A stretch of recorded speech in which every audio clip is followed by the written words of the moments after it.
Olá para você ligado aqui no nosso Pode Conectar. Esse é o episódio de número 5 e nós temos um convidado muito especial do nosso lado.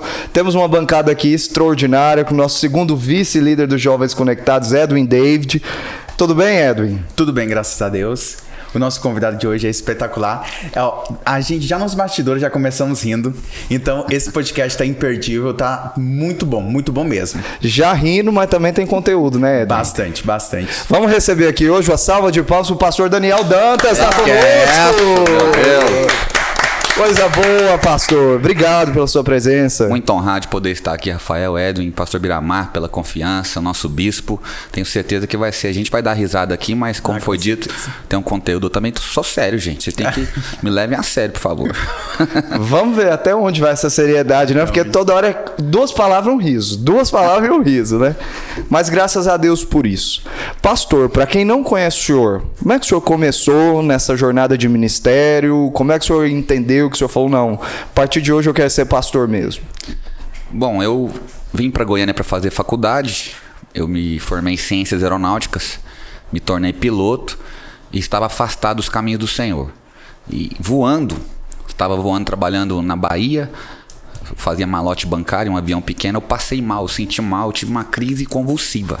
Sozinho, então... Voando. O avião estava descendo, eu ia morrer precisamente em Bom Jesus da Lapa. E aí consegui clamar a Deus na minha mente e consegui ali recobrar os sentidos e pousar o avião. Ali foi meu último pouso como piloto. E voltei pro interior de Goiás, em Acreúna. E quando o negócio aperta e todo mundo... Aí eu não perdia culto. Era terça culto de ensino, eu levava caneta e papel, ficava lá na frente. Tudo. E Deus me cura e tal. Quarta da vitória, quinta da derrota. Todo culto eu tava lá e tal. E Deus me cura. E Deus começou a usar pessoas para falar que queria mais de mim. No que ele disse isso, eu achei que fosse voltar a tocar, porque eu tocava guitarra. Então eu voltei a tocar e Deus sempre falando que queria mais.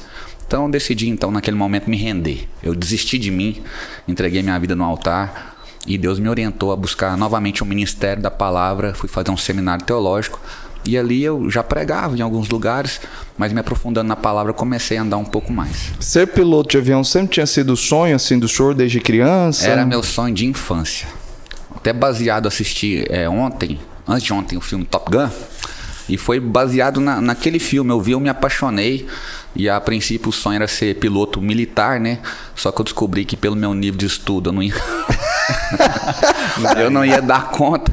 Vamos para a realidade, entrei para aviação civil mesmo, mas era meu sonho de infância. Até meu pai, quando conversou comigo, eu tenho um irmão que é engenheiro, e ele perguntou o que eu queria fazer, que eu disse o que era. Ele falou, Daniel, o curso é caro, mas eu vou lutar pelo seu sonho. E aí me mandou pra cá e bancou com muita dificuldade. Eu honro muito meu pai por isso. Pastor, o senhor falou sobre sua conversão, um pouco, acredito, já na juventude, mas Daniel Dantas, criança, na sua infância, como é que era? Treva. Eu tenho, catalogado 17 cicatrizes. Meu pai. Eu tenho aqui na testa, tenho aqui no supercílio, tenho no queixo. Meu dente, os dois da frente eu quebrei correndo de um porco. Então, talvez até por isso que eu sou corintiano, eu sou anti-porco, né? Olha só. Quem torce pro Palmeiras sabe. Então, eu era uma criança. Até eu comento com a minha esposa, uma vez a professora mandou uma cartinha pra minha mãe falando do meu senso de liderança. Que eu meio que botava ordem na sala lá.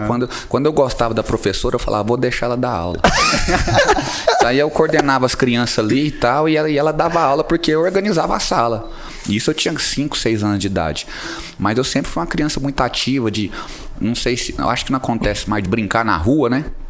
Futebolzinho na rua, o famoso bet. E o senhor que liderava essa gangue toda da rua? Liderava a gangue toda, até ter uma curiosidade, um dia eu brincando de jogar pedra, um no outro, né? E a gente brincava com aquele torrão de terra. Sim. E um dia o menino jogou um torrão na minha cabeça e a gente dava a cabeçada no torrão, que era terra. Ficava todo sujo, né? Mas dentro do torrão havia uma pedra. Meu Deus.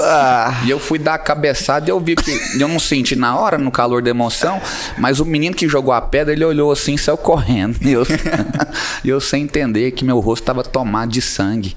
E quando eu cheguei na minha casa, que eu bati campainha, minha mãe, que deveria me socorrer, passou mal. Ao me ver sangrando, e aí o vizinho levou eu e minha mãe pro hospital. Então essa é a minha infância saudável, tal. Mas sempre foi evangélico ou não? Eu sou criado nos caminhos do Senhor desde a minha infância. Meu pai é obreiro na igreja, na Assembleia de Deus. Minha mãe também crente, então sempre fui. Aí na minha adolescência eu tive um período aos 14 anos que eu saí da presença de Deus e passei um bom tempo afastado. Pastor, eu comecei a ver o ministério do senhor a partir da Casa do Oleiro. Eu acho que ali foi quando o pessoal, de fato, começou a conhecer o senhor e começou a ver o Daniel Dantas. Ou eu posso estar enganado também, né? Mas eu queria que o senhor me falasse qual foi a importância da Vigília Casa do Oleiro no ministério do senhor. Sim, com certeza. Primeiro, a importância devocional, né? Da gente estar inserido. Eu não vejo nenhum ministério deveria ser visto dessa forma como uma vitrine. Mas a importância devocional, a equipe é uma equipe que ora, uma equipe que está sempre interagindo em comunhão, de estreitar laços de amizades. A liderança do pastor Henrique César é excepcional, que nos dá liberdade, muito compreensivo, no caso, agora sim, pastoreando igreja, né? Mas antes na itinerância, às vezes eu faltava uma quarta ou outra, mas ele sempre me apoiou muito. E a questão devocional é muito importante. Você está na quarta-feira dobrando o seu joelho, sendo ministrado pelos louvores, ministrado pela palavra, me ajudou como cristão. Como pregador também me ajudou muito por causa dessa questão de você estar ali e as pessoas sempre procuram alguém do altar para convidar para o altar, né? Então as pessoas passaram a convidar sim a partir da vigília. Muito bom. No quesito, o senhor pregou em várias igrejas. Qual a igreja que o senhor sempre teve vontade? O senhor chegou já a pregar nela? Como é que é? Pai, eu tenho o desejo. Eu já fui daquele pregador de assim, vou pregar nos Gideões. Então eu já tive meu sapato colorido e tal, minhas gravatas bicolores. Então já fui daquele tipo, né? Uhum. Aí eu falava assim, eu vou pregar nos Gideões. Só que daí eu fui lá nos Gideões numa excursão. E aí eu fiquei meio... eu fiquei um pouco desiludido, assim, porque eu acho que tem púlpitos, não criticando hoje uma outra liderança, mas tem púlpitos mais seletos. O púlpito, por exemplo, da Debrais, que eu ainda não fui, é um púlpito seleto que a gente observa e tem um desejo. Mas um sonho que eu tinha na itinerância, Deus pôde realizar, que foi pregar na Almadego, né? Porque eu cheguei em Goiânia sem conhecer ninguém. Eu não tinha amigos aqui. Geralmente pregadores se ajudam, né? Indicando e tal. E eu vim porque eu já saía para pregar em outros estados. E eu morava em Itumbiara, dirigi igreja lá. E lá eu chegava em Goiânia, mas não chegava em casa. Eu tinha que pegar mais 200 km para poder chegar em Itumbiara. Então eu decidi mudar para cá, oramos, eu e minha esposa, viemos para cá e eu olhava uma adega, falei, que congresso é esse e tal. E um dia olharam para mim e falaram, você vai pregar esse ano. E eu fiquei assim, muito grato a Deus. E foi um divisor de águas na questão ministerial, muitas agendas surgiram, foi uma benção. Como é que foi a vez do senhor que o senhor expulsou o demônio pela primeira vez?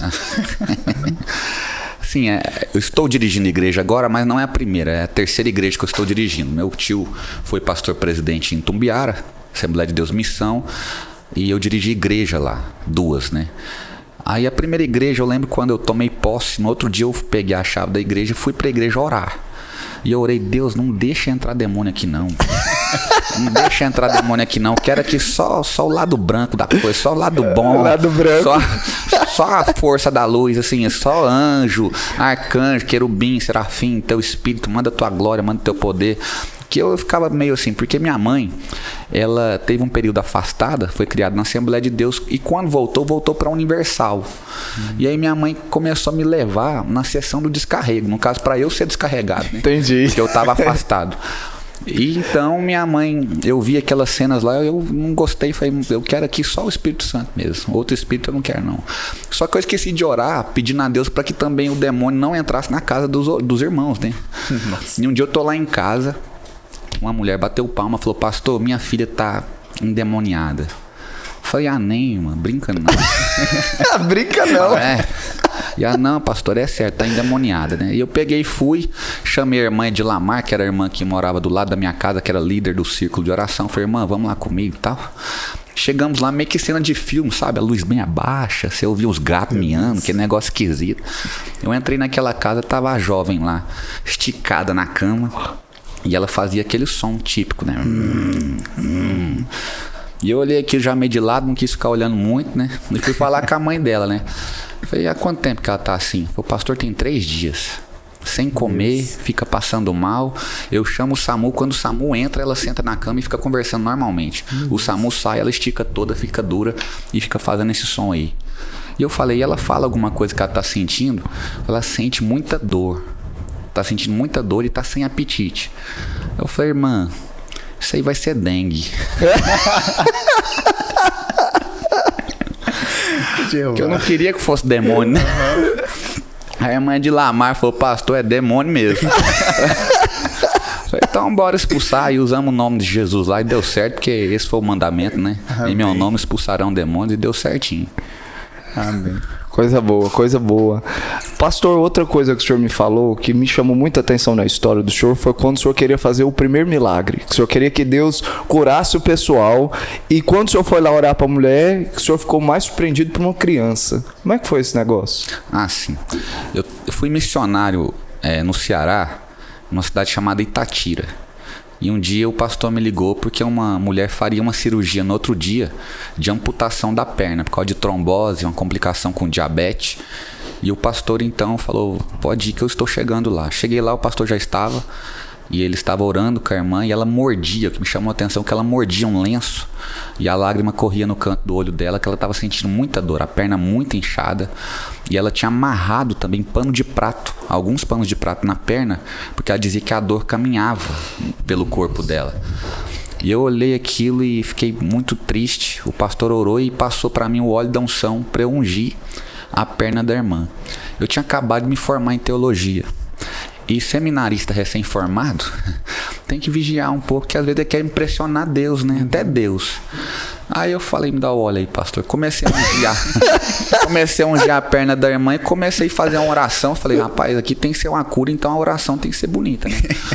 E eu, ó, soberano das galáxias, pai das luzes, Deus onipotente das alturas. E comecei a citar versículo na oração, que está escrito na tua palavra, ó Jeová Rafá. E fui pregando para Deus. E a mulher, aí que a mulher gemia de dor mesmo. Aí o cara geme.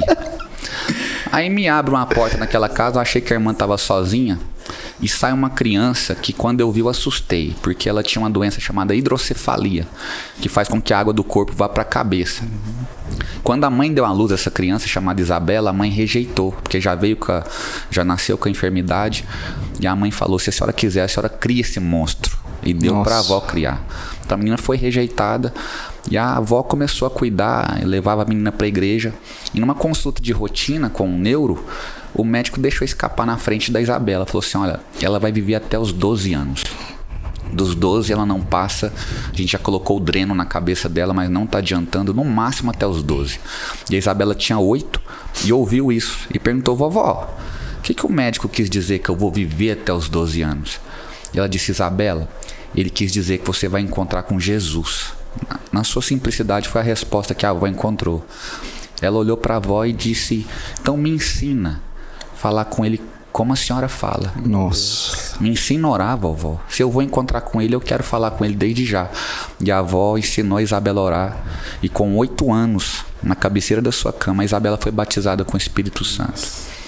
E a Isabela veio ali com um dreno implantado na cabeça, a cabeça raspada, segurando um travesseiro, puxando a perna, porque tinha perdido o movimento. Ela nem me olhou, nem cumprimentou o pastor. Ela só disse, vovó, vem dormir com a Bebela. Vem dormir, vovó. A avó tirou o lenço da boca e disse, Isabela, o pastor e o missionário estão orando por mim, porque a perna da vovó está doendo demais. Só que amanhã essa dor acaba, porque amanhã a vovó vai tirar a perna. E a dor vai embora. Eu vou andar de muleta, mas não vou sentir mais dor.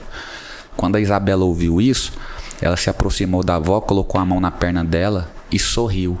E disse, mas a senhora me disse, vovó, que Jesus cura. Foi a senhora quem disse isso. Meu Deus. E aí a Isabela começou ali a falar com a avó, consolar a avó, né? E a avó começou a chorar, não conseguia falar. Quando a Isabela percebeu que a avó chorava, ela começou a fazer um carinho na perna da avó. Ela levantou a cabeça dela e disse, Jesus, tira a dor da perna da vovó agora, porque a vovó quer dormir. Porque amanhã a vovó tem que ir para o hospital. Tira a dor da perna da vovó agora. Ela fez essa oração. Ela não orou ao Pai das Luzes como eu. Ela não usou o óleo da unção. Ela fez essa oração. Tira a dor da perna da vovó. Pegou o travesseiro e voltou arrastando a perna para o quarto. Uns 15 minutos depois, aquela mulher começou a gritar na casa. Gritava. E ela começou a glorificar a Deus. E o pastor, assustado, achando que era dor, perguntou: a senhora quer que eu chame uma ambulância para a senhora? Ela disse: não precisa, pastor. Deus ouviu a oração da Isabela. Aleluia. E eu não estou sentindo mais nada. Nossa, a irmã tá lá, a irmã Francisca. Isabela não morreu com 12 anos, já tem mais de 18. Aleluia. E para a glória do nome do Senhor, quando aquela mulher foi para Canindé fazer a cirurgia, que uma ressonância foi pedida, o médico voltou à tarde assustado, dizendo: a senhora não precisa tirar a sua perna, a senhora está curada. Glória a Deus. Aleluia. Isso marcou a minha vida. Eu tive algumas experiências em 40 dias em missões no Ceará, no sertão, um lugar muito escasso, que marcaram a minha vida completamente. Foi um divisor de águas. Eu já era convertido, mas ali foi um selo do Espírito Santo sobre o meu ministério, para eu poder principalmente ser sempre grato, porque eu vi pessoas lá cultuando com a maior alegria dentro de casa. Eu fazia muito culto no lar, e depois o almoço era farinha e rapadura. E eu vendo elas com toda alegria comendo farinha e rapadura, e era a refeição principal do dia.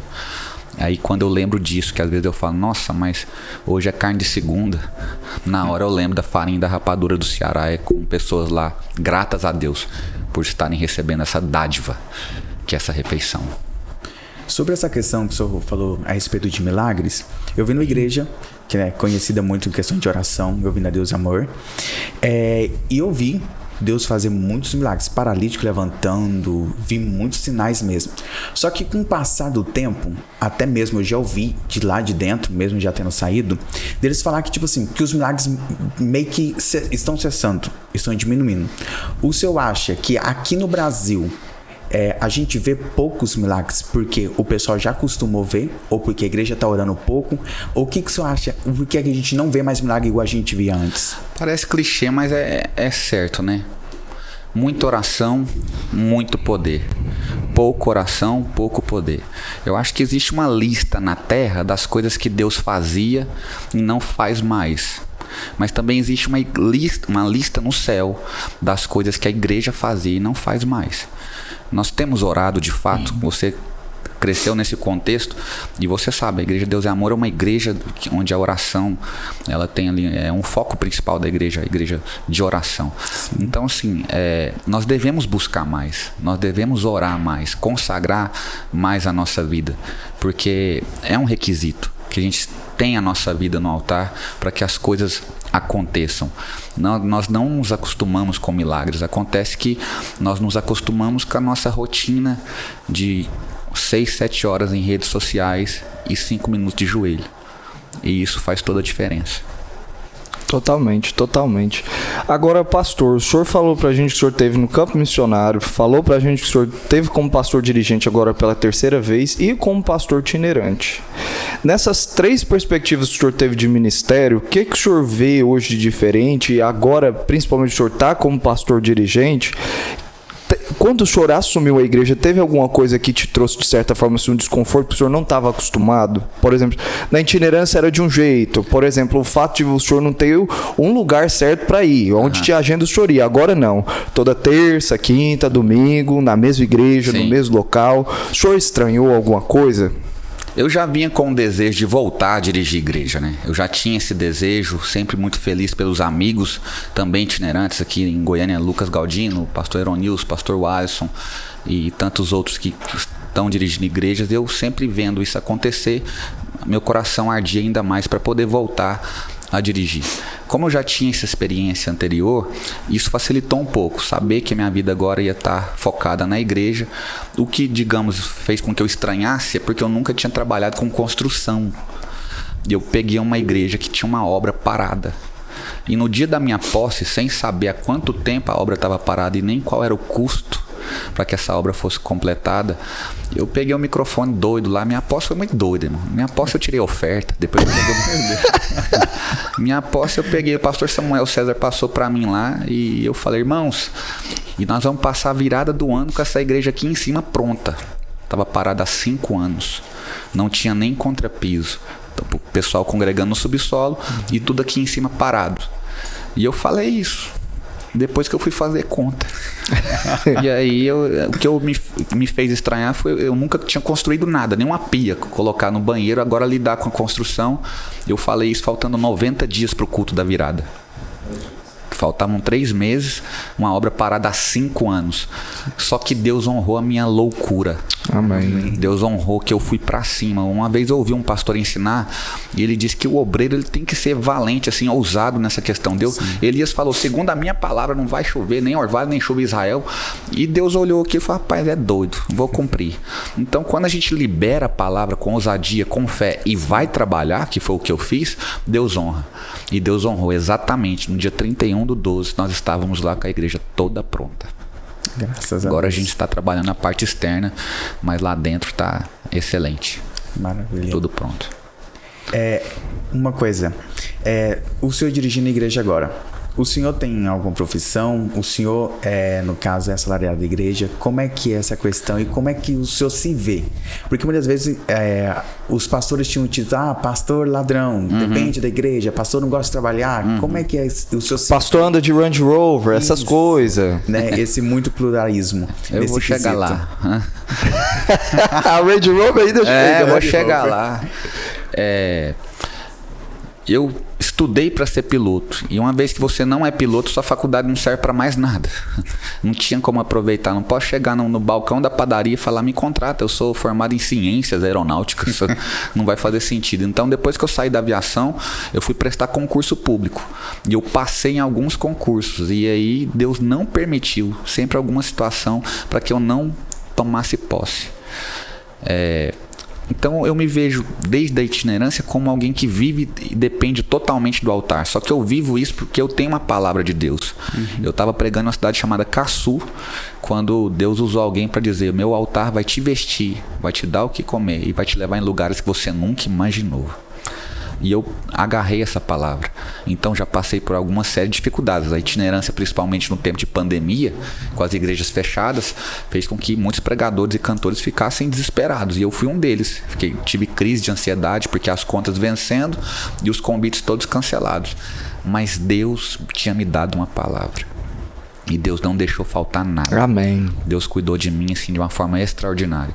Agora, como pastor, eu me vejo com a responsabilidade ainda maior e continuo agarrado com essa palavra, que o Deus que me chamou é o Deus que nunca vai deixar faltar. Agora, não deixa de ser também, né? Por exemplo, todo mundo que tá na Range Rover lá teve um início, uma história, né? Todo mundo só vê o agora, mas o anterior não vê. Só quer criticar, mas não quer saber o que a pessoa passou. É uma história. No caso do senhor, teve um negócio de um sorvete entre o senhor e sua esposa, né? No momento de dificuldade, assim. O que foi essa história? Quando eu estava pastoreando lá em Tumbiara, chegou um tempo que eu esqueci dessa palavra. Deus vai me dar o que comer, o que vestir. E muito preocupado, sem dinheiro, minha esposa olhou para mim e falou, amor, só tem R$2 aqui em casa. R$2. Estava no meio do mês. E ela falou, não é para você gastar. A palavra porque, assim, não é. Eu tava lá dirigindo a igreja e ela trabalhava num hospital, enfermeira. E aí ela falou, quando eu voltar de casa, voltar do trabalho, eu vou comprar um sorvete lá no Seu Rafael, que era o sorveteiro, né? E o dinheiro vai acabar. Era meio a história daquela mulher lá de Primeiro Reis, para que comamos e morramos. Eu tava meio que naquela, né? Aí ela falou, não gasta. Eu falei, amém. Lá em Tumbiara eu morava numa casa pastoral de telha eternite. Então esquentava muito. Tumbiara é muito quente. O calor aumentou 4 horas da tarde. Eu olhei para aqueles R$2. Ele piscou para mim. Eu falei, é nóis. Quem vai tomar sorvete sou eu, e seja o que Deus quiser. Fui lá, comprei a bola de sorvete. E aí, quando eu tava tomando sorvete, me deu uma angústia muito grande, porque o inimigo começou a falar na minha mente. Que Deus é esse? Você vai ter uma crise conjugal daqui a pouco, quando a sua esposa chegar por causa de R$2. Não era o Deus que ia te vestir? O Deus que ia te dar o que comer? Que Deus é esse? Eu falei, quer saber, Satanás, você tá certo. Porque se você não vigiar, o poder de persuasão do diabo é muito grande. Ele convenceu Eva, e o pastor de Eva não era Daniel Dantas, era Deus. Então, se você der ouvido à voz de Satanás, ele tem um poder de persuasão muito grande. Existe um poder na palavra liberada, tanto do céu como do inferno. Se a pessoa ouvir, ela vai viver aquilo que o diabo decretou para a vida dela. E eu dei ouvidos à voz do inimigo e falei, vou entregar essa igreja, vou ser normal. Todo obreiro já viveu essa crise, vou ser normal. Eu vou trabalhar e vou cuidar da minha casa, vou ser normal. Liguei pro pastor, ele me falou que estava numa construção, num mutirão de uma congregação. Falei, me espera aí que eu tô indo aí. Quando eu cheguei lá, ele não estava. Eu falei, não, é bom que à noite eu chamo ele aqui, minha esposa vai estar do lado, ela vai achar até bom. E aí eu cheguei, olhei no meu celular que tinha ficado carregando, tinha 8 chamadas de um vice-pastor meu, evangelista irmão Íris. E ele falou, pastor, me ligou, né? Falou, pastor, você tá em casa? Eu falei, tô. Ele falou, tô indo aí agora.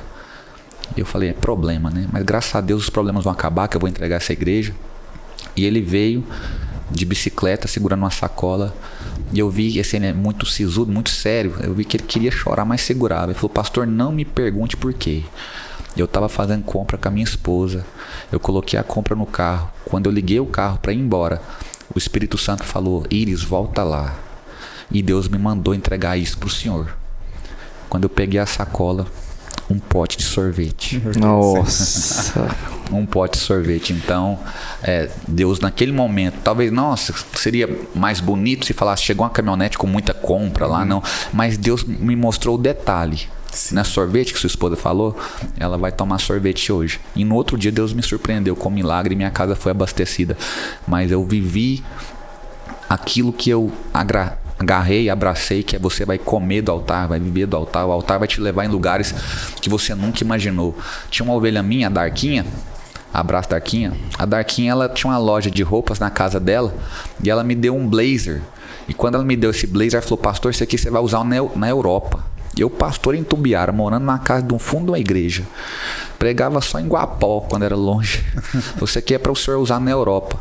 E um belo dia alguém me liga, um telefone desconhecido, e me faz um convite devido ao Ceará, onde eu estava como missionário. Eu fui pregar numa igreja, Ministério Christian Life, e eu pensei, mas cearense é invocado, né? Christian Life aqui no Ceará. Mas era uma igreja assistida pela Inglaterra. E eu preguei, e a filha do pastor estava lá, de férias, também fazendo férias para Jesus, né? Saiu da Inglaterra e foi dedicar as férias dela no interior do Ceará. E ela me ouviu, pegou meu contato, só que eu não sabia quem era ela. Eu achei que ia me ligar do Brasil mesmo. E era o pai dela me liga, eu vou pregar na Europa. E quando eu estava lá na Europa, que o primeiro país foi a França, o pastor me levou para comer perto da Torre Eiffel, eu comecei a chorar. E ele, pregador, tá ruim, eu, tá bom demais. Porque eu me lembrei que Deus falou, vou te levar em lugares que você nunca imaginou. Lembrou do terno também? Lembrei do terno. Levei o terno, usei o terno para poder tirar uma foto e mostrar pra Darquinha. E eu lembro que ele perguntou no final do culto, né? Falou, pastor, você já comeu lagosta? Eu falei, já. Lagosta só tinha visto num desenho do Bob Esponja, nunca tinha visto lagosta. E eu fui comer lagosta quase em frente à Torre Eiffel. Ali o Espírito Santo nos lembra. Falava assim, tá gostoso? Eu falei, tá, Espírito Santo, isso é demais. Então, sim, eu vivi experiências na questão da dependência de Deus, sobrenaturais. No entanto, eu gostaria até de frisar algo aqui sobre essa questão desses milagres, do sorvete chegar na sacola, dessa escassez que eu vivi, que eu não desejo isso para ninguém. Eu costumo dizer lá na igreja, viver um milagre é bom, mas viver de milagre não é. Ninguém quer ficar contando testemunho, a luz lá de casa foi cortada. Quando eu orei, um varão de branco apareceu dizendo, haja luz, e a luz apareceu. Ninguém gosta de viver essas experiências. Então a gente aprende através dos princípios da palavra que existe um caminho para a prosperidade. E esse caminho, ele não existe atalhos. É dízimo e oferta. Eu falo isso, bato muito na tecla, porque eu tenho um desejo de ver principalmente a juventude prosperando, e tenho ensinado isso na igreja. Não adianta orar para ser próspero. Não adianta chorar para ser próspero. Quando você ora, quando você chora, você vai ter um coração mais quebrantado. Deus pode te encher de dons. Você vai levantar da oração, tendo visão, revelação, profetizando. O caminho para a prosperidade é um princípio é o do dízimo e da oferta. Uma vez que você obedece esse princípio, Deus então derrama sobre a sua vida. E fazer com alegria, né? Não é só falar, não, porque isso aqui é uma obrigação e eu tô fazendo. Não. Sim. amor, com desejo, com agradecimento, igual, por exemplo, o senhor fala sobre essa questão de dízimo e oferta ser muito importante, e é porque é um mandamento, mas também uma coisa que eu acho importante o senhor falar de viver todo dia de milagre, não é bacana, é você olhar e fazer uma reflexão e ser agradecido sobre o ordinário daquilo que Deus faz na sua vida. Claro. A provisão toda manhã de um alimento, da sua conta de luz paga. Sim. Eu sempre fico olhando isso e refletindo, sabe? Nós passamos 2014, 15, 16, essa dificuldade no Brasil, muita gente desempregada, e você olhar para si mesmo e saber que Deus tem te sustido, Deus tem te dado a oportunidade de trabalhar e ter um salário no fim do mês, isso para mim é uma coisa assim que eu agradeço a Deus. Tremendo. Não, de um jeito, de uma maneira, porque Deus viu graça em mim e me deu um emprego. Sim. Me deu um lugar para eu ter uma fonte de renda, sabe? E essas coisas ordinárias é o que também levam a gente para ver o extraordinário. Porque se a gente não consegue ser agradecido no ordinário, como é que nós vamos ser no extraordinário? Verdade. Assim, a questão de fazer com alegria, existe um clima para a semente germinar. Você pegar pêssego e plantar pêssego em Minasul, que é muito quente, não vai brotar, porque existe um clima adequado para que o pêssego, que a árvore cresça, né? Então, o clima adequado para a semente da sua oferta germinar é esse. Trazei com alegria. Deus ama não somente quem oferta, Deus ama quem dá com alegria. Até o princípio da oferta não é nem a oferta pela oferta. Deus não quer oferta, Deus quer honra. Justamente. É honra. Se não existe honra, pode ser 500 mil reais. Mas se existe honra, R$2 pode virar 500 mil, porque existe honra. Então a questão está na honra. Sobre ser grato por tudo, isso é sensacional, porque assim, não é sempre que a muralha cai, que o mar se abre, que o gigante cai, mas todo dia tem o arroz branquinho na mesa. Tem lá uma saladinha, tem alguma coisa. E ainda que essas coisas venham a faltar, o crente tem uma alegria que Abacuque vai dizer: ainda que a figueira não floresça, que não haja fruto na vide, que o produto da oliveira minta, que nos currais não haja gado, que as ovelhas sejam arrebatadas, todavia eu me alegrarei e exultarei no Deus da minha salvação. Justamente. Não, e sobre essa questão, o pessoal acha que viver milagre, é só essa questão do que o senhor falou, né? Veio alguém aqui, pagou minha conta, alguém aqui trouxe sorvete para mim. Às vezes nem é só isso, né? O fato, igual o Rafael falou, é eu estar vivendo aquilo. Eu lembro um dia que eu estava saindo de uma entrevista de emprego e eu passei em frente a um restaurante e muito bonito. Hoje ele fechou. E eu falei assim: Deus, eu quero entrar aqui. Eu quero sentar aqui. E eu nem sabia o que era. Nem sabia que era um restaurante. Aí, depois de um tempo, minha patroa me ligou: nós vamos em tal lugar. Vamos. Ela passou em casa, eu só cheguei lá. Quando eu cheguei, o restaurante que eu tinha passado em frente, né? E eu peguei, eu tô lá comendo e tudo mais. Depois que eu tava saindo, Deus me lembrou daquele lugar, né? Do que eu tinha entrado. E o mais espetacular de tudo, Deus me deu condição Deus está pagando a minha conta, né? Aí a amiga me perguntou, eu contei esse fato para ela, né?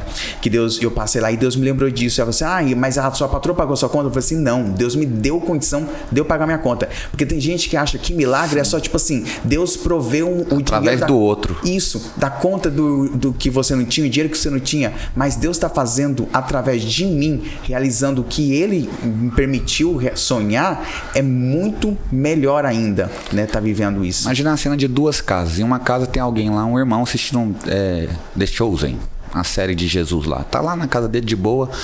E na casa de frente, na mesma rua, tem uma irmã com o joelho dobrado porque o gás acabou. E ela tá orando lá: Deus, meu filho tá com fome, eu tô com fome, o gás acabou, tem misericórdia da gente. Nesse momento o Espírito Santo fala com o irmão que tá lá de boa na casa dele, assistindo o The Chosen, assistindo uma série, assistindo um jogo de futebol. Pega o seu gás e leva na casa da frente. Ele vai estranhar, né? Porque como você bate palma, tem um gás aqui. Mas ele questiona Deus e Deus confirma, pega o seu botijão e leva na casa da frente. Essa pessoa vai lá, desinstala, pega o botijão, bate palma e fala: a senhora está precisando de um botijão de gás? Ela vai responder: eu estava orando agora para que um botijão chegasse aqui. Houve 2 milagres, não apenas um. Sim. A mulher foi respondida, o botijão chegou. Mas esse homem aqui foi canal de bênção para abençoar essa mulher. Ouviu a voz de Deus. Quem você deseja ser? Sim.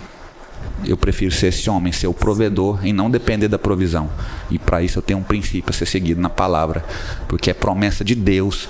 É Ele quem é dono do ouro e da prata e não o diabo. Eu tenho pregado não a teologia da prosperidade, mas eu tenho pregado a prosperidade sadia na igreja e tenho visto isso. Tem um testemunho aqui hoje de um jovem que falou para mim que eles foram fazer um evangelismo no Vaca Brava, jovem lá da minha igreja. E na volta, ele desempregado, ele passando em frente ao supermercado Barão, ele falou para a irmã dele: um dia eu vou ser gerente nesse supermercado. Exatamente hoje ele fez entrevista no supermercado Barão e foi contratado. Glória a Deus. Então, assim, palavras declaradas sobre prosperidade. Ele não falou: eu não vou ser repositor aqui, ele falou: vou ser gerente. Então ele declarou uma palavra. Eu tenho um testemunho fortíssimo sobre palavras declaradas, porque eu fui passar férias na Bahia, numa ilha chamada Morro de São Paulo. Eu ainda estudava para ser piloto. E eu falei: mãe, tira uma foto minha aqui. E era um táxi aéreo, chamado Aerostar Táxi Aéreo. E eu falei para minha mãe: porque um dia eu vou trabalhar aqui. Minha mãe tirou a foto. Onde foi meu primeiro emprego? Não na ilha, mas na empresa. Meu primeiro emprego foi na Aerostar Táxi Aéreo, trabalhando em Guanambi, na Bahia. Então a palavra declarada, a fé, assim, ela sendo exercida, tem muito poder. A Bíblia, Jesus nos ensina, fala com um monte. A gente às vezes fica falando com Deus e Deus está falando: meu filho, comigo você já falou, pode falar com um monte que vai sair daí, vai ser lançado no mar. Então a gente deve declarar a palavra de Deus, porque isso é um ato de fé. E a nossa fé é honrada através dessas loucuras, né? Agora, pastor, fazer prova com Deus, o senhor concorda com esse negócio ou o senhor acha que isso é errado? Por exemplo, Deus, vou fazer isso aqui, estou dando isso aqui porque eu preciso de algum milagre, alguma coisa, então estou ofertando. Como que o senhor vê esse negócio de prova com Deus? Lá em Malaquias, Deus dá essa liberdade, né? Fazei prova de mim. Tudo está no coração. Tudo está no coração. Porque Deus vai receber essa oferta. Ele vai olhar como uma barganha ou como alguém que está trazendo à existência um princípio da palavra. Porque tem gente que fala assim: eu vou dar 5 para levar 10. Só tem gente que fala assim: eu vou dar 5 porque eu creio que Deus, através daquilo que Ele declarou na sua palavra, fazei prova de mim, vai me abençoar.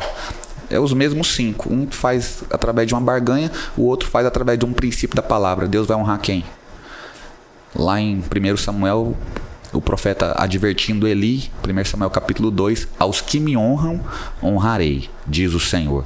Então, assim, tudo vai do coração, a motivação do coração. E isso vale para tudo, para o louvor, para a pregação, até para sua mão levantada. Onde está seu coração? Eu brinco com jovens lá na igreja, às vezes você está aí com a mão levantada chorando, é porque você terminou o namoro, Deus está te vendo. Então, assim, a motivação do coração é que vale na adoração, inclusive na adoração através das nossas ofertas. Amém. Amém. O senhor falou sobre a vida amorosa aí, o senhor tocou nesse assunto. Que conselho o senhor daria para o jovem hoje solteiro que quer casar? Acordar, né? Acordar, assim, até eu estava falando com o pastor Bira, né? Eu tenho um livro escrito sobre relacionamento. Eu escrevi um livro que foi na contramão daquele movimento Eu Escolhi Esperar, porque o povo entendeu o movimento Eu Escolhi Esperar de forma errada.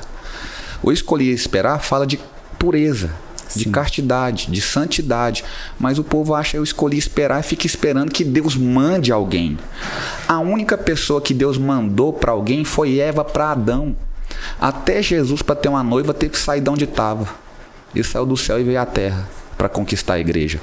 Então, assim, atitude, eu acho que é a palavra que cabe muito nessa questão do relacionamento, porque os jovens estão totalmente sem atitudes, a ponto que as moças perguntam muito, eu abro caixinha de pergunta no Instagram: é pecado eu chegar no rapaz? Porque, assim, seria normal, educado e cordial o rapaz procurar e cortejar a moça, mas eu tenho dito: não é não, minha filha, porque se for esperar, você chega num cara hoje e fala: meu filho, qual que é seu sonho? Eu ser campeão no Free Fire. Então, assim, é umas coisas... Eu faço alertas, assim, eu preguei isso esses dias na igreja, eu alertando os jovens. É uma juventude totalmente imersa no digital, totalmente imersa na internet. E é bom que isso aconteça na internet como uma fonte de renda. Mas eu tenho alertado na questão, tipo assim, que não seja a principal de início. Vai estudar, meu filho. Tenha uma profissão, tenha uma qualificação, porque fala: não, senhor, arrasta pra cima, eu vou investir no marketing digital e tal, e não sei o que. Tudo bem, mas tenha isso como uma renda complementar, tenha uma qualificação, porque não é todo mundo que vai fazer comercial com Ferrari em condomínio fechado, quer saber como eu comprei essa Ferrari? Raça pra cima, pra te vender um curso. Não é todo mundo, isso é a exceção da regra. É como o jogador de futebol, são todos que têm o salário do Neymar. A grande maioria se decepcionar aos 30 porque não estudaram e vão trabalhar das mais diferentes áreas porque não tem qualificação. Vai trabalhar o que o mercado oferecer, vai ser servente pedreiro. É digno, mas se tivesse estudado. Seria melhor, né? Seria melhor. Então, assim, tem uma atitude na questão de tudo. A gente fala de relacionamento não só na questão do namoro. Começa em você construir uma base para poder se casar. E essa base é financeira. Língua estranha não paga conta. Não adianta o cara chegar, o cara da Enel vai cortar a luz lá, você sai pra lá, baixar, porque aqui está um servo do Senhor. Não, isso aí não paga conta. Então, assim, você tem que, de fato, ter uma base preparada para um casamento. Qual que é a idade certa para namorar? A idade, na verdade, não é a idade, é a condição. Você tem uma condição de casar, aí vem 15, 16 anos querendo namorar. Eu faço uma conta rápida, eu falo, minha filha, você vai namorar quantos anos tem um rapaz? Tem 15 também, pastor. Então vocês vão sair do ensino médio com 17. São 2 anos de namoro, que eu já acho um tempo bom. E aí vocês vão fazer uma faculdade? Vamos, pastor. Um tempo mínimo de 4 anos de curso, né? Então já vão ser 6 anos de namoro para casar aos 21. Isso contando que vai pegar o diploma e no outro dia vai estar empregado. Então são 6 anos de namoro. Eu pego e falo, se em 6 anos não acontecer nada na questão sexual, tá errado. Literalmente. Tá entendendo que é uma questão... se acontecer, é muito simples. Se acontecer, tá errado. 6 anos de namoro, aconteceu, pecou. Mas se não acontecer, tá errado também. Do mesmo jeito. Biologicamente esse cara não é homem, não. Então, assim, eu tô falando sério. Então, o que eu falo é que não existe crente namorando esse período de tempo e falar assim, não, pastor, a gente tá em santidade, só que de vez em quando, não. Então, assim, as pessoas têm que analisar bem a idade que começa a namorar, porque não existe a condição correta para um casamento. Então, não é sobre idade, é sobre condição. Se não tem condição, não tem namoro. É importante também o homem, principalmente, ser uma pessoa visionária, né? Você vai sentar, você vai conversar com a moça, a moça sentir segurança, saber onde esse rapaz vai chegar, onde ele quer fazer, como que ele vai passar para ela esse tipo de segurança, porque chega uma pessoa, vai querer conversar, gosta de uma menina, mas não consegue desenvolver nenhum assunto, não consegue falar para ela onde eu quero chegar, onde eu quero estar do seu lado, então... As moças leem mais. O número de universitárias, o número de mulheres na universidade é maior do que de homens. As moças têm mais curiosidade por diversos assuntos, elas prestam mais atenção no que está acontecendo no mundo. Aí vai conversar com um cara totalmente sem assunto. Fala, não, vamos falar do Barcelona. Não, você viu quem o PSG contratou e tal. E não tem assunto. A moça, ela tem sonho, ela tá com 17 anos, fala, vou fazer direito porque eu vou ser desembargadora. Aí o cara tá com 17 anos e ela pergunta, você quer fazer o que da vida? Não sei. A vida? Então, gera uma descrença. E com isso, o que tem acontecido? Moças de 30, 35, PhD, tentando encontrar alguém no mesmo nível. E eu não vou falar para essa moça para ela baixar o ponto de corte, não. Porque é justo que uma moça que tenha se qualificado tanto, porque o julgo desigual não está atrelado somente à fé. Existe o julgo desigual intelectual. Se uma moça que muito estudou conversar com um cara que não estudou nada, vai ter conflito, não vai ter assunto, não vai ter conversa, não vai ter diálogo. Até a piada ela vai ter que explicar. Não, deixa eu te explicar essa piada aqui, você não entendeu. Então o cara é um mané. Então assim, aí a moça vai estudando, vai se graduando, mas não consegue encontrar um rapaz. Isso serve até pro nosso ambiente de igreja. Eu falo, gente, estuda. Porque pensa se chega na minha igreja hoje uma médica solteira. É justo eu falar, namora o Zezinho ali, ele é auxiliar do servente do Gari. É justo eu falar isso pra ela? Então, se eu tiver um jovem que está estudando lá, um rapaz acabou de formar em direito, ele é um engenheiro, ou é um médico, tem um médico aqui na igreja, ela vai falar, nossa, me encontrei. Porque esse negócio que os opostos se atraem é a maior mentira. Os opostos podem se atrair, mas não permanecem juntos. O que permanecem juntos são os iguais mesmo. Porque se opostos se atraíssem e ficassem juntos, Deus não colocaria Eva Falar, Adão, tem essa girafa aí, ó. Não parece muito com você não, mas vai... Então, sim, os opostos, eles podem se atrair, mas não permanecem. Então, essa questão do desenvolvimento intelectual, financeiro, na questão estudantil, deve ser incentivada.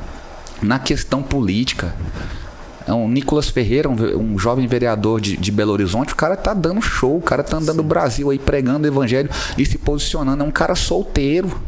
E é um cara que, lê do engano, achar que ele vai ficar sendo vereador em Belo Horizonte. Ele vai galgar altas posições. E quem que é essa moça para ele? É a moça que está lá assistindo a Malhação. Nem sei se Malhação existe. Então deve haver um incentivo ao crescimento intelectual. A gente vê hoje uma primeira-dama que é do manto, que é a Michele Bolsonaro, mas ontem estava sentada no banquinho da mocidade da igreja dela. E hoje está na posição que está. Então, essas posições são para nós. Nós devemos almejar essas posições. E sem falar, quando você coloca duas pessoas que pensam alto, os dois vão atingir lugares mais altos ainda do que quando se conheceram. É por isso que eu falo, julgo desigual não é só uma questão de fé. É uma questão também, são N fatores, a questão familiar. Pastor, a mãe dele diz que eu sou uma bruxa, o pai dele não gosta de mim. Para que entrar num contexto familiar onde você não é benquista, onde você não é querida? Fala, não, o que importa é o nosso amor. Não, tem dia das mães dele, dia dos pais, tem aniversário dos meninos que vai ter que ir, você vai sentar lá emburrada. Tem que levar tudo em consideração. A questão intelectual, a questão dos estudos, como eu falei aqui, tem uma série de fatores. Eu fui noivo antes de casar. Para vocês terem ideia sobre questão de julgo desigual, a moça era crente. Só que eu era pregador, já queria viver do altar, que era a palavra que eu tinha, e ela não apoiava essa questão do meu ministério, de viver do altar. E aí o noivado terminou, não foi apenas um namoro. Então, aí a minha esposa é totalmente diferente. Eu e a Helena, hoje nós estamos muito bem, mas nós passamos alguns perrengues na questão financeira, por causa da questão ministerial, que eu olhava e dizia, se fosse a outra, tá aqui um pastorzinho divorciado. Mas, inclusive, o senhor falando essa questão aí, de como a esposa do senhor apoia o senhor, de vocês ter passado essas dificuldades junto, foi no início do ministério do senhor também que aconteceu aquele problema do senhor ter sido roubado? Foi. Como é que foi esse negócio? Na verdade, assim, roubaram o carro de um amigo, né? Eu fui pegar um voo pro Rio Grande do Norte, para Natal. Eu iria pregar numa cidade chamada Patu, no Rio Grande do Norte. Lembro a cidade até hoje. Eu morava em Itumbiara, fui pegar o voo em Uberlândia, o aeroporto mais próximo de Itumbiara, né? Aí um amigo meu viu na rede social que eu iria viajar e perguntou, você vai pegar o voo aonde? Em Uberlândia? Eu falei, Ele falou, não, então eu vou na casa da sua mãe te ver. Minha mãe morava em Uberlândia. Aí eu tô lá, 11 horas da noite, a gente conversando, ele encostado na Paraty dele lá. De repente vem 2 malas, cada um saca uma arma e nos coloca dentro do carro. E com aquele negócio de perdeu, eu confesso que eu nunca tinha sido assaltado. Quando eu me dei conta que eu estava sendo sequestrado, fiquei até alegre. Eu falei, eu sou importante, velho. Eu tô importante, o cara tá me levando aqui. E aí, quando ele perguntou, alguém tá com celular? Eu levantei a mão pra falar que eu não tava segurando nada. Eu levantei as mãos assim e ele me deu uma coronhada. Porque ele assustou, né, com o meu movimento. E naquele momento eu falei, aqui eu não falo mais nada. Fiquei calado lá. E tinha um negócio de lugar errado, hora errada. Lugar errado, hora errada. E eu calado, sem falar nada. E o Luciano, o meu amigo que perdeu o carro, tão crente, mas tão crente, que ele tava chamando bandido de varão. Ô, varão, libera a gente aqui, varão. Leva o carro, tem seguro, libera a gente. E ele, não, lugar errado, hora errada. E pegou uma estrada de terra e andou pra dentro dessa estrada de terra 12 quilômetros e falou, desce os 2 aqui. E eu pensei, nesse mato, nesse escuro, pra descer, execução. E ele desceu com a arma na mão. E só que ele tinha dado uma brecha, porque tem um hino que eu amo, que é aquele Te Louvarei, do Trazendo a Arca, perto, queres, tá? E aí eu comecei a cantar esse hino, que eu pensei, rapaz, já tô lascado mesmo, se eu morrer, eu vou morrer cantando. E ele tinha mandado a gente se calar, ele mandou o Luciano calar a boca. E eu falei, vou cantar aqui, comecei, perto queres, tá? E ele deixou. E ele ficou assim, ouvindo, né? Eu vi que ele tava ouvindo. E ele perguntou, tu é crente? E eu pensei, Luciano tá chamando o cara de varão desde a porta. Agora que ele vai perguntar. Eu falei, moço, eu sou pastor, você me tirou da porta da casa da minha mãe porque eu vou pegar um voo amanhã, pregar no Nordeste. E ele falou, eu sou desviado da Assembleia de Deus. Eu falei, é minha chance. Eu falei, então volta para Jesus agora. Larga essa arma e volta para Jesus. E ele falava, não, lugar errado, hora errada. E eu tinha uma cisma comigo, por causa das crises financeiras que eu passei, por causa de um problema de saúde, que foi o que me tirou da aviação. Eu tinha uma cisma de uma palavra declarada, que eu não era homem de Deus. Porque a pessoa olhou a minha situação, enfermo, e eu cheguei já a passar mal pregando. E nesse dia que eu passei mal, essa pessoa falou e me contaram, ele está passando mal aqui porque ele não é homem de Deus. Eu carreguei isso no meu peito 4 anos. Uma palavra pode matar alguém. Pode matar o sonho, pode matar a pessoa literalmente, que eu pensei em tirar minha vida. E eu carreguei isso porque quem falou foi um pastor, que eu não era homem de Deus. E eu carregava isso pra minha vida. E quando eu tava nesse carro com a arma apontada na cabeça, essa voz vinha no meu ouvido nitidamente: vai morrer porque não é homem de Deus, vai tomar um tiro, vai ficar nesse mato, você não é homem de Deus. E quando o bandido falou assim, desce aqui os dois, e ele falou pra gente, agora caminha sem olhar pra trás. Quando a gente começou a caminhar, eu pensei em execução, né? Tiro na nuca de cada um. Nós começamos a caminhar, só que ele não atirou. O que ele fez foi baixar a arma e dizer, homem de Deus, sua história não acaba aqui. Meu Deus. Caminha sem olhar para trás. Ele entrou no carro, foi embora, levou o carro embora, não recuperamos o carro, mas Deus criou uma situação para tomar a boca de um bandido, para reafirmar a minha chamada. Aquilo também foi uma outra experiência que marcou o meu ministério. Muito forte. A questão, o senhor prega literal, a palavra do senhor é concisa, mas a questão, o senhor sempre conta essas histórias um pouco mais divertidas. Né? O senhor já foi criticado por isso? Hoje ainda que eu saiba, não. Não? Não, mas eu sempre... Eu fico muito feliz. Até eu tenho uma postagem disso, acho que no meu Facebook. O Facebook ainda existe, né? Crianças vindo falar comigo após a mensagem, para elogiar a mensagem. Porque meu pai, ele sempre me instruiu, falou, meu filho, lagosta não é todo mundo que come, mas arroz com feijão toda mesa tem.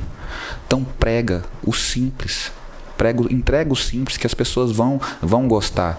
Então assim, eu prefiro comunicar a palavra da forma mais simples o possível e trazendo o contexto da minha vida para a pessoa poder se identificar. Quando você começa a contar uma história de um assalto, a pessoa, também fui assaltado. Você começa a contar uma história de uma escassez que você viveu de uma forma mais leve, porque eu acho que o culto é um lugar de adoração, de lágrimas, mas nada impede que seja um lugar alegre, feliz. Eu tenho a hashtag da nossa igreja lá, é Cidade Vera Cruz 2, todo culto uma festa. E eu vou pra cima mesmo e tal, e libero palavras sobre o povo, e na minha mensagem eu procuro ser descontraído, não leviano, não imprudente nas minhas palavras, mas leve. Ser leve, não leviano, ser leve, e ali transmitir a palavra com clareza a ponto de uma criança falar, eu entendi a mensagem. Pastor, e a gente já está caminhando para o final, mas tem uma coisa que eu não poderia deixar de perguntar para o senhor, haja vista, graças a Deus, o ministério que o senhor tem, o respeito que o senhor tem em todo o Brasil, e eu queria que o senhor comentasse um pouco o que o senhor acha desse pessoal que está começando a... começa, grava um vídeo no YouTube, já tá começando a ter milhões de visualizações, aí os pastores chamam pra ir na igreja e tal, do nada decide que não vai mais estar no mundo, vamos dizer assim, gospel, né? Porque não é lucrativo, porque não dá muitos seguidores no Instagram, e decidem que a partir daquele momento eles vão começar a cantar outros tipos de música, mas que eles dizem que não vão deixar de adorar a Deus, que continuam o café deles, continuam crentes, mas que vão cantar vão cantar outro tipo de música, e que não vai seguir mais uma que uma pessoa falou aqui, não vai mais vender esse tipo de comércio, né? Que falou assim, música é comércio, eu não vou vender mais música gospel. O que o senhor acha disso? O altar tá de certa forma assim, uma coisa que o pessoal já não tá dando mais aquele olhar de santidade, de um lugar que é santo, não um lugar que é de lucro, mas um lugar que é um lugar onde Deus usa pessoas para curar outras pessoas e mudar a história. Como que o senhor tá vendo isso hoje? Assim, a gente fica triste, mas ao mesmo tempo A Bíblia vai dizer que aqueles que saem, se não estão entre nós, é porque não são nossos, né? Palavras de Jesus. O altar, a própria expressão, altar é de lugar alto. Então essas pessoas estão em um nível muito baixo para poder subir no altar. O coração já estava corrompido. Que bom que desceram. Estão de parabéns porque saíram. E agora aqueles que ainda estão e têm o pensamento, a palavra é única, ingratidão. Porque foi Deus quem promoveu, foi Deus quem deu a oportunidade. E as pessoas simplesmente viram as costas dizendo: agora não vou fazer mais, não vou vender mais esse tipo de música. Essa expressão, ela é chula. Não vou vender, como se o ambiente fosse totalmente comercial. Tem cantor que não quer atender mais a agenda porque sobrevive de YouTube, de Spotify, de Deezer. Então todo mês está caindo na conta lá por causa de um grande número de seguidores, e a pessoa já não faz mais questão de estar numa igreja e abençoar um povo. Então onde estava o coração dessa pessoa lá no início, quando disse: Deus, me abre uma porta? As portas foram abertas, né? Mas revelou o coração. Não é que a pessoa se transformou, simplesmente ela transpareceu aquilo que sempre foi. Edwin, sua última pergunta. No caso, o que o senhor, olhando para o senhor agora, a experiência que o senhor já adquiriu, né, como pastor, como itinerante, o que você falaria para você lá do início? Excelente pergunta. Eu declararia sobre a minha vida que vai passar, porque o meu tempo foi... O tempo de início foi bem complicado. Minha esposa até ela diz que o nosso primeiro ano, lua de mel, não teve mel, só a lua mesmo. Não teve mel, assim, foi um ano bem complicado. Assim que nós casamos, o pai dela adoeceu com câncer e eu assumi igreja, eu cometi alguns erros. O que eu falaria para mim? Que a minha casa é o meu principal ministério. Eu falei isso no dia da apóstolo Cidade Vera Cruz 2. Que eu declarei uma palavra diante da igreja que eu estava assumindo, diante das autoridades que ali estavam, diante do pastor Samuel, representando o bispo Ides, que eu jamais seria motivo de escândalo para minha casa, para o campo de Campinas e para a igreja do Senhor, que eu jamais daria um escândalo. Então, sim, digo isso porque no início do ministério, para mostrar serviço, eu comecei a abraçar a igreja e deixar minha esposa, que estava entrando num processo de depressão, porque o pai estava enfermo, de lado. E Deus me chamou a atenção a respeito disso. Meu principal ministério é a minha casa. Minha principal ovelha chama Helena Manuela dos Santos Dantas. E agora os guri que vão vir em nome de Jesus. Amém. Esse é o meu principal ministério. Então, se eu pudesse voltar atrás e declarar uma palavra para que eu ouvisse como conselho, seu principal ministério é a sua família, é a sua casa. 2 perguntas para a gente encerrar então agora. A primeira, o que o senhor diria para o pessoal que está iniciando o ministério e que recebeu, vamos dizer assim, né, uma promessa igual ao senhor, que o senhor falou que vai vestir, que Deus vai, do altar vai comer, que recebeu essa promessa, mas igual ao senhor, muita gente questiona, muita gente chama de preguiçoso, muita gente fala que é porque não quer trabalhar, que não vai dar certo. O que o senhor falaria para esse pessoal? E a segunda pergunta para a gente encerrar é como que o senhor vê o pessoal que é itinerante hoje, porque o senhor já foi itinerante, que cobra 20, 30, 40 mil da igreja. O que o senhor acha disso? Bom, a primeira, um conselho: tenha igreja, congregue, tenha pastor, sente para ouvir o seu pastor, seja ovelha, é a principal recomendação. Se você tem uma promessa, se você tem uma palavra, descansa o coração, vai se cumprir. Mas seja do ambiente de igreja. Deus poderia enviar Samuel no mato para ungir Davi. Deus não sabia onde Davi estava? Sabia. Mas Deus ungiu Davi na casa dele, que é o primeiro lugar onde você demonstra que tem unção é no meio dos seus irmãos.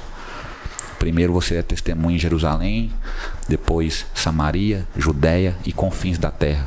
Seja útil ao seu pastor, se disponha. Você é pregador, você gosta de Bíblia, seja professor de escola dominical, se disponha a estar em cultos nos lares, se disponha a estar em cultos onde são pouco frequentados para ajudar o dirigente daquele culto.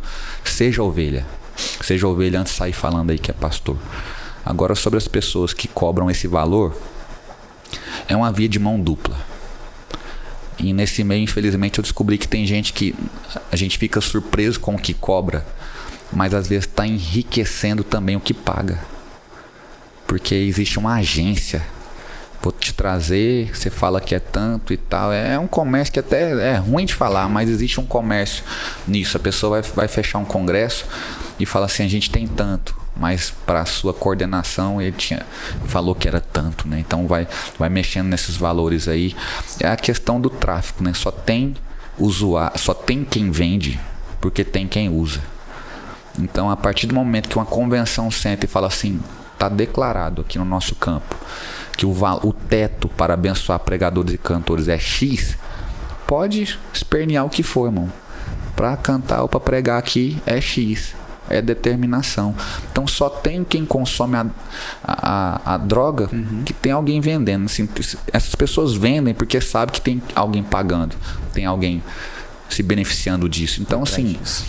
É complicado. Eu sou um pastor que gosta de fazer eventos, mas assim, até eu tô fazendo um evento agora na minha igreja.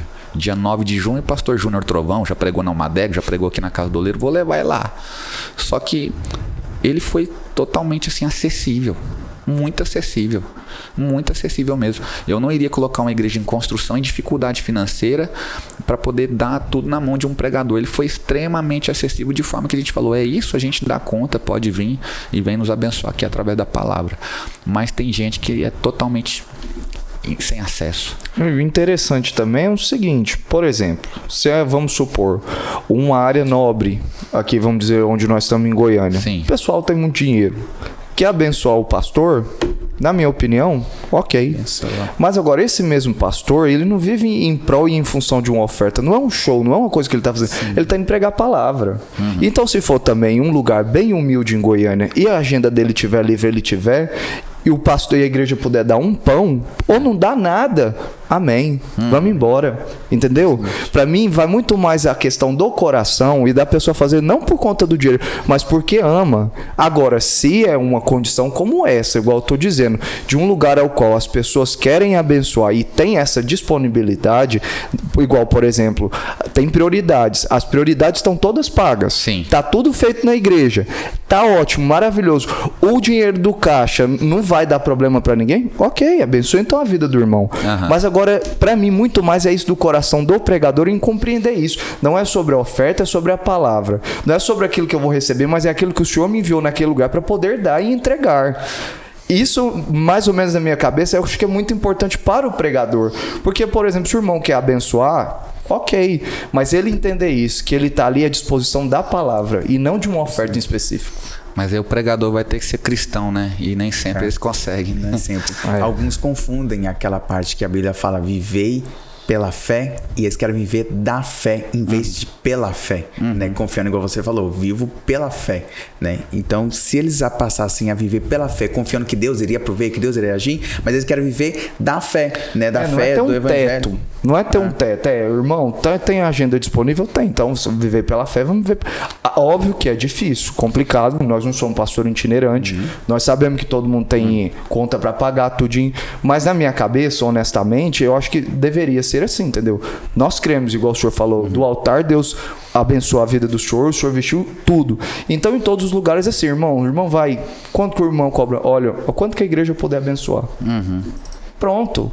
Porque aí e às vezes o valor que a igreja separou para abençoar é maior que o valor que ele cobraria. Justamente. Teve um pregador que foi em Acreon, onde eu fui criado, e ele compartilhou comigo, não compartilhou com a igreja, que o carro dele, num acidente, bateu num poste, o carro incendiou o motor, o carro pegou fogo, deu PT. Ele compartilhou comigo aquilo, no almoço, a gente conversando, ele iria pregar à noite. Ele terminou a mensagem, ele não falou nada de carro que pegou fogo.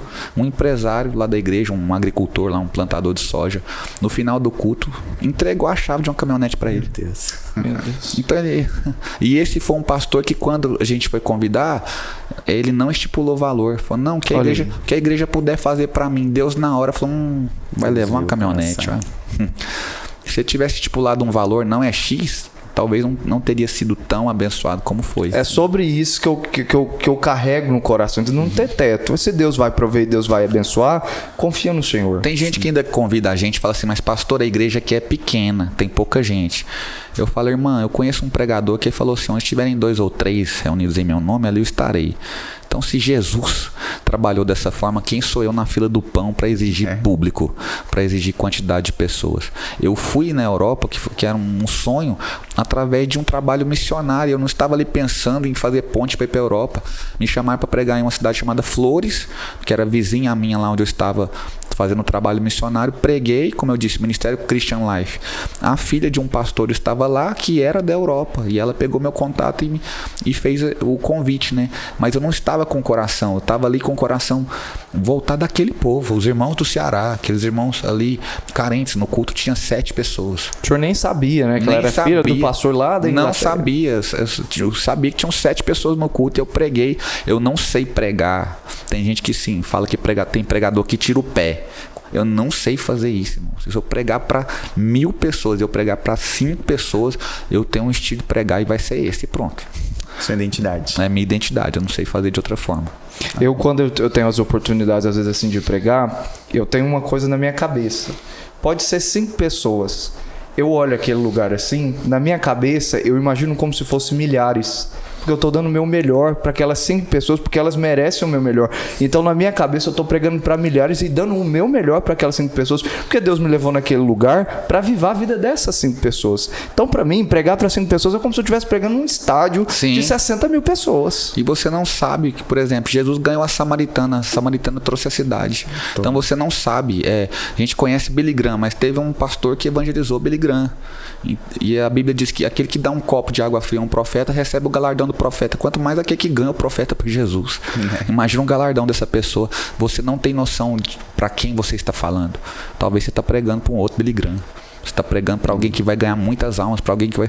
Um dia alguém ganhou o bispo, alguém evaluou, e hoje nós estamos aqui. Então, assim, a gente não tem dimensão do poder de uma semente, de uma palavra lançada. A gente não sabe quem está nos ouvindo e quem serão aquelas pessoas amanhã. Então, pregue como se fosse seu último sermão sempre. Gente, então é isso, né? Pastor, muito obrigado pela sua presença. Foi uma honra ter essa conversa aqui com o senhor. Nós rimos, conversamos de coisa séria.